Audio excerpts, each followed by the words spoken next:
The house sat on a gentle rise in the otherwise flat landscape, as if it considered itself a castle in this kingdom of marshy scrubland and water channels and rustling green fields.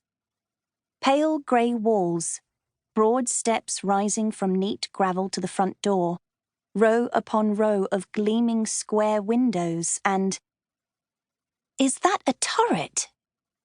I craned my neck through the passenger window. "Is this whole place really just for 3 people?" "4, if you behave yourself." Caroline jerked the steering wheel to swing us onto the driveway, bumping me back into my seat. "Remember your manners, Beth. Stop gawping."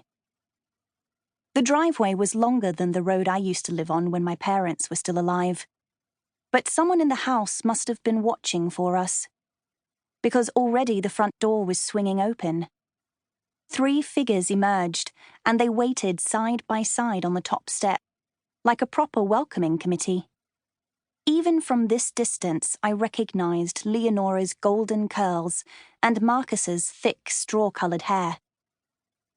I'd met Leonora and Marcus only once before, a week earlier, when they had introduced themselves to me at the end of my summer concert.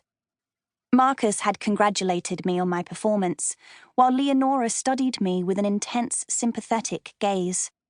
Then, somehow, Leonora had coaxed more details out of me about my life at the children's home than I'd ever shared with anyone. In between them now, on the top step, stood a slender teenage girl, and I knew this must be their daughter, Nina. Nina was the important one.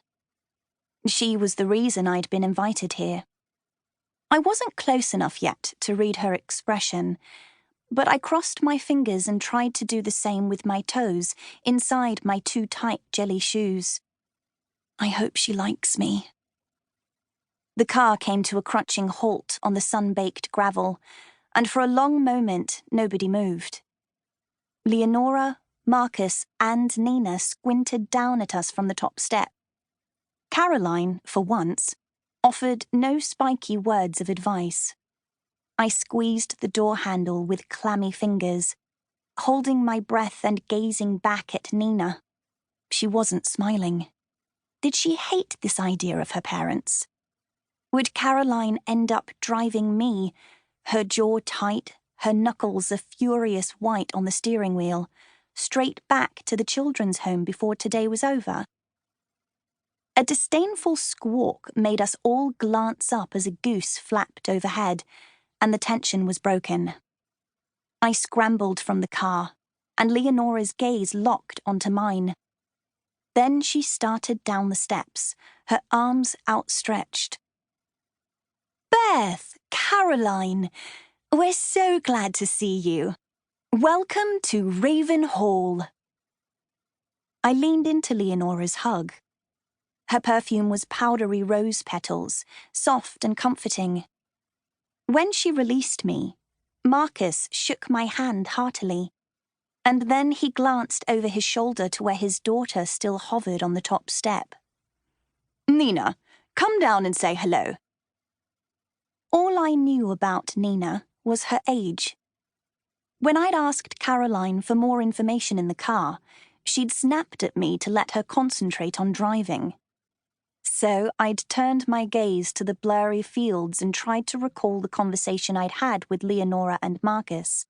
I'd been entirely oblivious to its significance at the time.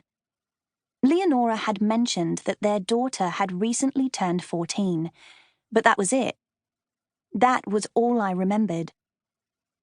It meant we'd be in the same school year, since I was only a few months older, and, of course, we might have all sorts of other things in common. But as I watched Nina skip down the steps and land lightly on the gravel, I felt a lurch of doubt.